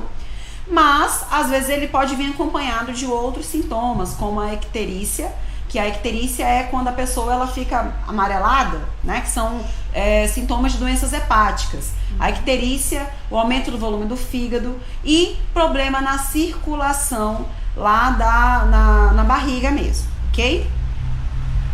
Tratamento, só o médico pode lhe receitar esse tratamento. Então, ele é utilizado um medicamento que é chamado de praziquantel. Praziquantel. É assim? Tel? Já os casos graves, eles requerem internação, porque elas precisa ter procedimento cirúrgico para até a retirada daquele líquido que está lá no seu abdômen, tá? Temos aqui a imagem, né? Isso, essa daqui, ó.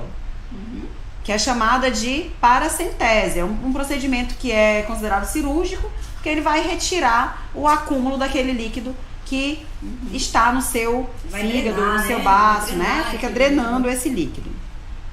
É um procedimento simples, vai precisar aí de uma anestesia local, né? Mas que só no hospital, só com a presença do médico é que vai ser possível fazer o tratamento. E a prevenção, Ale? Resume-se em quê? Como que a gente deve fazer para poder prevenir, já que eu não sei se a água está contaminada, se eu não sei se eu posso nadar naquele local? E aí, o que a gente pode fazer? Evitar nadar em locais com caramujos, né? Educar a população sobre saúde. E aí é o que a gente está, eu não diria educar, mas eu diria que informar, conscientizar, alertar, sensibilizar, né? Para que você tome todos esses cuidados de evitar nadar em locais, pais, mães, não permitam, né, que os filhos estejam aí saindo para tomar banho em locais que você não sabe se é seguro. Ainda mais porque não pode criança, adolescente estar sem o acompanhamento de um adulto, né? E acesso à água potável e melhor saneamento básico, que é o que nós falamos desde o início. Isso é fundamental, isso é importante, isso é direito adquirido, tá na nossa Constituição, certo? E infelizmente ainda existem locais que as pessoas não têm acesso a esse saneamento básico. Ao mínimo. Um mínimo de informação também, né? A gente sabe que os meios de comunicação estão aí, ó, chamando atenção, alertando, né? Mas através de campanhas, mas infelizmente ainda existem locais, por incrível que pareça, e essas informações não chegam, né? Então é importante, a escola também tem esse papel importante, que é o que nós estamos fazendo aqui, né? Trabalhamos, é um conteúdo que está dentro do nosso programa, né, de trabalho, falar sobre esses parasitas, sobre essas doenças, ok? Esse é o nosso último, Alê? Sobre os protozoários. Ah, sim, é verdade, é o último. Vamos falar aí dos protozoários, tão importante quanto os outros que nós já falamos, e vocês perceberam que não vamos falar dos 17, não daria tempo, tá? Mas daqueles que nós achamos pertinentes trazer essas informações para vocês. Os protozoários, assim como eu falei no início, eles também são unicelulares, eles são eucariontes. Lembrando, bactérias são unicelulares, mas eles são procariontes, elas, né? São procariontes. Tem vida livre, podem ser de vida livre, podem ser parasitas, certo? São heterótrofos. Não falamos sobre heterótrofos como característica aí dos outros, né? Hétero, diferente, trófos, alimento. Então são seres que se alimentam de outros seres diferentes dele, certo? Diferente das plantas, que são autótrofos, né? Autótrofas, tem nutrição autotrófica, produzem seu próprio alimento. Os heterótrofos não produzem seu próprio alimento. A digestão é intracelular. Os protozoários, eles podem habitar em diferentes ambientes. Água potável, ambientes marinho, solo, são diversos ambientes, né? Podem ser encontrados. E nós vamos falar de uma doença que é causada por um protozoário e é uma doença endêmica, né? Yasmine, que é a malária. Que nós falamos no início da nossa aula, né? Quando a gente estava dando o exemplo de doenças endêmicas, nós falamos da malária, febre amarela, que são doenças endêmicas. Mas a malária aqui no caso, nós estamos vendo porque ela é transmitida por um protozoário do gênero Plasmodium. Nós temos 4 espécies desse protozoário que transmite a malária. Então nós temos o Plasmodium falciparum, Plasmodium vivax, e o Plasmodium malaria e o Plasmodium ovale, ok? Todos eles vão transmitir essa doença, a malária. E a malária significa, né, nós temos ali o termo que é a malária, que é o mau ar. Os outros nomes dessa doença, né, nós chamamos de febre terçã, febre quartã, maleita, paludismo, febre palustre. Então todos esses nomes são utilizados para a doença transmitida por esses plasmódios. Exatamente.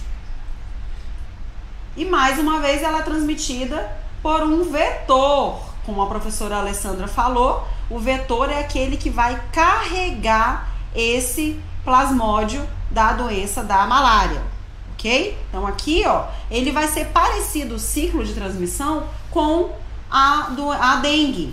Só que diferente da dengue, a malária ela é causada por um protozoário e a dengue é causada por um vírus. Então, na malária, o que aquele mosquito vai carregar é o protozoário, um desses 4 plasmódios que nós acabamos de falar. Exatamente. Curiosamente, Yasmine, a malária tem mais incidência na região norte do país. Segundo dados do Ministério da Saúde, são registrados pelo menos 300 mil casos por ano. Incidência grande, enorme, eu diria, né? Na região norte, onde nós, Rondônia, fazemos parte. É uma região, segundo aí, num curso de pós-graduação, o Luciano Pamplona, que é biólogo também, né?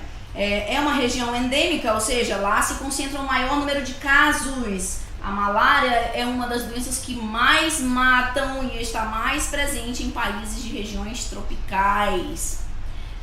E aí, nós chamamos atenção para o fato de que o que impressiona, mesmo com grande mortalidade, ela não é quase divulgada, Yasmine.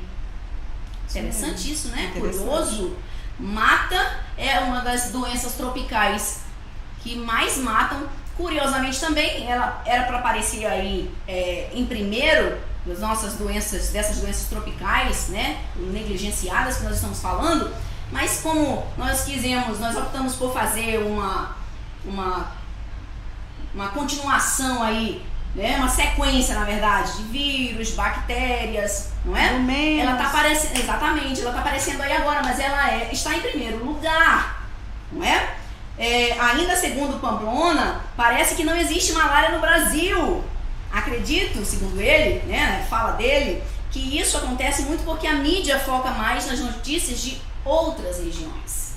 Como é uma doença endêmica da região norte, principalmente aqui do nosso estado também, não é tão noticiada, né? É só no norte e tal, e tá aí isso não aparece nas notícias dos outros estados, né? Foi o que esse biólogo falou nesse curso, ok? Então, por isso que ela não é tão... Ela tem um registro desses casos, mas não tem tanta divulgação desses casos. E os sintomas? O que vai acontecer com uma pessoa que vai ser picada por esse mosquito, transmissor da malária? E o que a pessoa vai apresentar depois dos dias de transmissão dessa doença, professora Lê? Bom, os parasitas chegam rapidamente ao fígado, onde se multiplicam de forma intensa e veloz. Em seguida, já na corrente sanguínea, invadem os glóbulos vermelhos e, em constante multiplicação, começam a destruir os glóbulos vermelhos, né? E aí vão causar alguns sintomazinhos também bem desagradáveis, bem parecidos com as outras doenças, mas em se tratando da malária, né?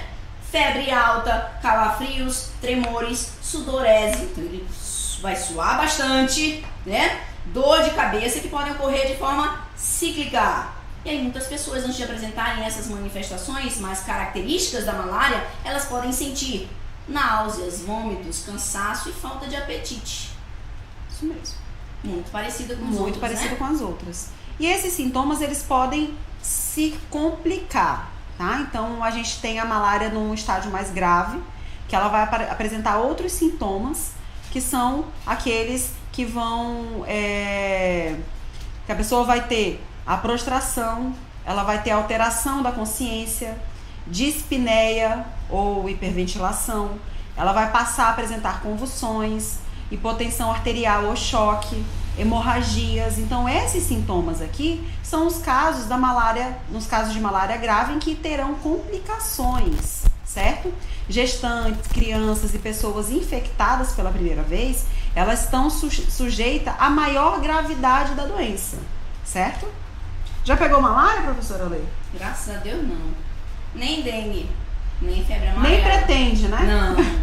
Graças a Deus, nunca fui acometida por nenhuma dessas e não pretendo ser mesmo. Então, ali o diagnóstico, como nós já falamos, e mais uma vez, para você fazer esse diagnóstico tanto clínico quanto laboratorial, você precisa primeiro apresentar os sintomas e depois ir até o médico, ok? Então, daí, o diagnóstico da malária é feito com análise clínica, que é o baseado no histórico do paciente, se ele vai apresentar sintomas, enfim, lá o médico vai fazer aquela, como chama, Lê? Tipo uma triagem, né? Uma triagem para poder saber se você se enquadra em qual doença, né? Porque nós vimos que vários sintomas aparecem em inúmeras doenças diferentes, causadas por micro-organismos e parasitas diferentes. Então, quem tem esse conhecimento, quem pode diagnosticar você de forma adequada, é o médico. Por isso que ele faz aquela triagem para poder ir sondando e excluindo lá o que você pode ou não ter. E depois disso ele vai passar um exame, um diagnóstico laboratorial, que é a retirada do sangue, que faz lá a análise das suas células, para poder ver se você tem ou não essa doença, certo?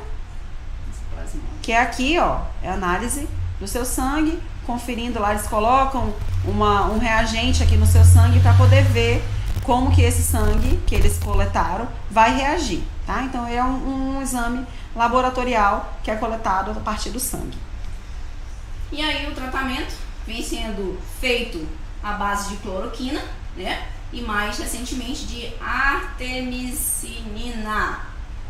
E vamos chamar a atenção, queridos, para esses dados também, né? Números de casos de malária notificados e diferença percentual entre 2015 e 2017 na região amazônica. Um crescimento aí, né, de 44%. 2016 é muito, né, Ale? Não é? Muita gente. Bom, é o que nós falamos nos slides aí, nos primeiros sobre a malária, né? A incidência é grande, morre muita gente por conta dessa doença, mas é pouco divulgado. Será que é porque é na região norte? Não. E as condições de saúde? Bom, a qualidade, já falamos, qualidade da água, tipos de alimento, condição de moradia, acesso à educação. Olha como nós somos privilegiados, queridos. Acesso à educação, à informação. Não deixe seu filho sem estudar, mesmo durante esses 7 meses afastados da sala de aula presencial. Nós estamos trabalhando, nós estamos estudando, nós estamos levando, garantindo que o seu filho tenha acesso à educação, à informação, né? E são alguns dos fatores que influenciam nossa saúde. Avaliando esses fatores, chamados indicadores, é possível analisar o estado de saúde de uma população e criar medidas. Isso é muito importante. Através desses indicadores é possível que o Estado, que o governo, que as autoridades, que os órgãos competentes, né, criem medidas para melhorar a vida das pessoas, né? E é um direito nosso. E que informações esses governos podem analisar para avaliar a saúde de uma população e o desenvolvimento do país, né? Esses indicadores, quais são? Mortalidade infantil, a escolaridade, o IDH, que é o Índice de Desenvolvimento Humano, o analfabetismo, a expectativa, no caso, a expectativa de vida daquela população e o saneamento básico. Esses são os fatores que vão levar à avaliação da saúde daquela população. Aquelas estimativas que sempre são divulgadas e explanadas ali em noticiários, quando a gente se fala em alguma doença ou em expectativa de vida de alguma população ou índice de doença, enfim, todas essas, aqueles gráficos que aparecem, aquelas estatísticas que aparecem quando se trabalha com a área de saúde. É muito importante lembrar, né, a respeito das condições de vida, o quanto nós temos que buscar informação, buscar melhorias para nossa vida, para os nossos filhos, para as pessoas que convivem, que vivem com a gente, né, conosco, na verdade, certo? Então, são essas informações que vão garantir, né, que nós consigamos viver bem, com qualidade de vida, né? E uma delas também, direito nosso, tão importante quanto, né, desde que nascemos, é a vacinação, não é, Yasmin? Muitos. Com certeza. Desde que a gente nasce, a gente já tá ali, né? Saiu do ventre materno. Já vai lá ter as doses que a gente precisa tomar e todo mês é uma durante o quê? 18 meses? Uhum. Então nós temos aqui os conceitos dessa vacinação. Então nós colocamos 2 conceitos, que é imunizar, que é tornar não suscetível a uma determinada doença. Então quando eu falo de imunização, eu estou fazendo com que a pessoa não seja suscetível, que ao entrar em contato com determinada doença, ela não desenvolva, porque ela já vai estar imune. Uhum. A vacina é um produto farmacológico que vai conter agentes imunizantes capazes de induzir a imunização ativa daquele indivíduo que tomou a vacina. A gente fala sempre nas nossas aulas, né, a diferença entre vacinas e soros, e ainda Por mais que falemos, os alunos ainda têm dúvidas. Vacinas, meus alunos devem estar aí lembrando, né? Vacina, professor, eu sei, previne doenças, verdade. E soro? Oi, não ouvi? Soros curam, né? Resolvem o problema. É ação imediata, né? Exatamente. Então nós temos dois tipos de imunização. A imunização ativa e a imunização passiva. A imunização ativa, ela pode ocorrer de forma natural, que é uma resposta imunológica do seu organismo. Então, o seu corpo mesmo vai produzir os anticorpos para aquela infecção que aconteceu, que você foi acometido. Então, você entrou em contato com determinada doença e o seu corpo vai produzir de forma natural esses anticorpos. E o modo dessa imunização artificial, que é a partir da administração das vacinas. Então, a vacina é uma imunização artificial do tipo ativa. E daí, nessa vacina, ela vai estimular a produção dos anticorpos específicos no seu corpo. A forma passiva da imunização é uma forma imediata, porém transitória. Ela não fica ali definitiva no seu corpo. Não ativa as células de memória. A imunização passiva por via natural é a amamentação. Por isso a importância lá do aleitamento materno, da mãe amamentar o filho durante o período que o pediatra determina ou que é determinado ali como de forma saudável. A via artificial dessa imunização passiva é a partir da administração de soros, como a professora Ale falou, ou da imunoglobulinas, ou dos anticorpos em quantidade adequada para aquele paciente, tá? Quem vai determinar qual a administração desse soro e imunoglobulina é o próprio médico, certo? Mas aqui, de modo geral, a imunização passiva ela é imediata, mas ela não fica no seu corpo, que é, no caso, o exemplo do soro, como a professora Alessandra falou. E a ativa, ela acaba que é permanente, porque ela vai ativar as células de memórias do seu organismo. Então, você entra em contato com aquele agente causador da doença, daquela infecção, o seu corpo vai produzir células de defesa, os anticorpos específicos para aquela doença, e vai formar as células de memória. Então, se você entrar em contato novamente com aquela doença, você não vai, com aquele agente causador, você não vai adoecer, porque você já tem os anticorpos específicos no seu organismo, no seu corpo. Vamos falar também que a vacinação é a ação em saúde com maior impacto na diminuição da mortalidade e morbidade ao lado do saneamento básico, né? A vacinação e o saneamento básico são prioridades fundamentais, são direitos nossos, garantem aí que haja uma diminuição na mortalidade por doenças, né? Então, é importante chamar sempre, frisar sempre, chamar sempre atenção para que você mantenha o cartão de vacinação do seu filho atualizado, né? Isso vai garantir que pessoas possam viver e não o contrário, né?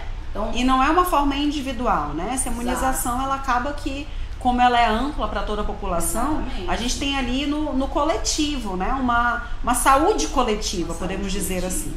Exatamente. E vale lembrar que algumas vacinas, elas não vão proteger completamente, tá? A gente precisa ter os cuidados para outros cuidados também de higiene, de saúde, cuidados básicos, tá? Então, não há vacina para todos os patógenos e também algumas não protegem completamente. Tanto é que tem vacinas que você precisa fazer o reforço, né, Ale? Exatamente. Você toma uma dose agora e depois dose. vem, toma a segunda dose. E se você parar, que nem nós já acabamos de dizer ali anteriormente, se você iniciou um tratamento, você precisa tomar, terminar. Se você tomou a primeira dose de uma vacina, você precisa concluir. São 3 doses, você vai estar 100% imune quando concluir esse tratamento, aplicar todas as doses daquela vacina em específico, ok? Vamos lembrar que o cartãozinho é importante, né? Exatamente. Porque aí, será que eu já tomei a primeira dose? Será que eu tomei a segunda dose?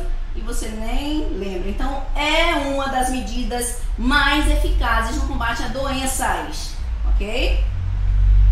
E aqui nós temos um breve histórico de como foi essa introdução da vacina ao longo dos anos, os primeiros passos lá no Ocidente, como se deu. Começamos com história e vamos terminar com história, né? Começamos com história e vamos terminar com história.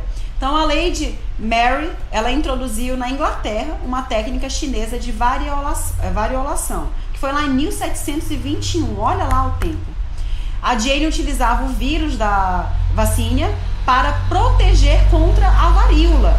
Após observar que esses camponeses que lidavam com com o gado que estava contaminado, eles viram que os próprios fazendeiros ficavam imunes, ficavam protegidos daquela doença. Então, eles utilizaram, aqui nós temos uma imagem, uma ilustração daquela época, né? Aqui, ó, as pessoas tomando a vacina, né? E a população ficando imune, algumas apresentando alguns sintomas, enfim, tem ali uma ilustração que a gente pode depois analisar isso de forma, interpretar de várias formas diferentes.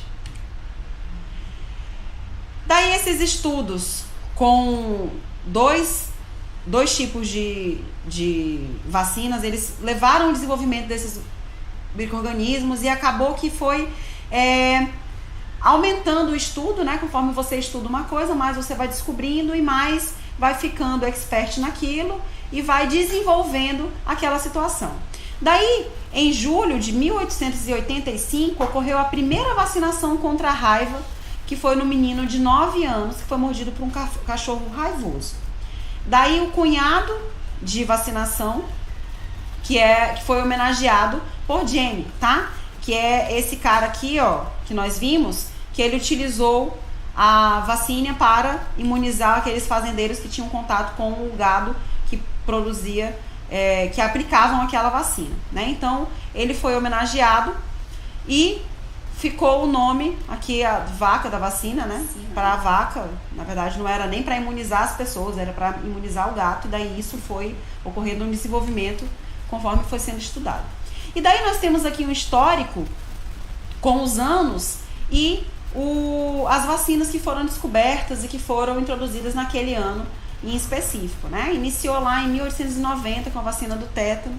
E nós temos vários aqui, ó, várias vacinas, de vacina de pólio, sarampo, cachumba, rubéola. E no Brasil, nós temos um Programa Nacional de Imunização, que a Lê falou no início, que são aqueles que fazem as campanhas de vacinação, que fazem a imunização da população e a importância também do carnezinho lá de vacinação das crianças, principalmente. Mas vale lembrar que não são só as crianças que têm que ser imunizadas. Nós temos vacina específica para cada idade, para cada ocasião da pessoa, na idade e de vida da pessoa, certo? As campanhas de vacinação contra a varíola foram a que iniciaram essas campanhas no Brasil, que foi lá em 1973 que iniciou esse Programa Nacional de Imunização, que é o PNI, que foi a partir de uma determinação do Ministério da Saúde. E quando foi a primeira campanha nacional de vacinação, professora Lei? Contra o que foi, né? Foi contra a poliomielite, né? Aconteceu em 1980, com a meta de vacinar todas as crianças menores de 5 anos em um só dia. O último caso de poliomielite no Brasil ocorreu na Paraíba em março de 1989. É uma das doenças que consideradas erradicadas do país, né? Do nosso país. Porém, vamos chamar a atenção aí mais uma vez para a importância de manter as pessoas vacinadas, imunizadas, né? Que algumas doenças elas estão voltando, né?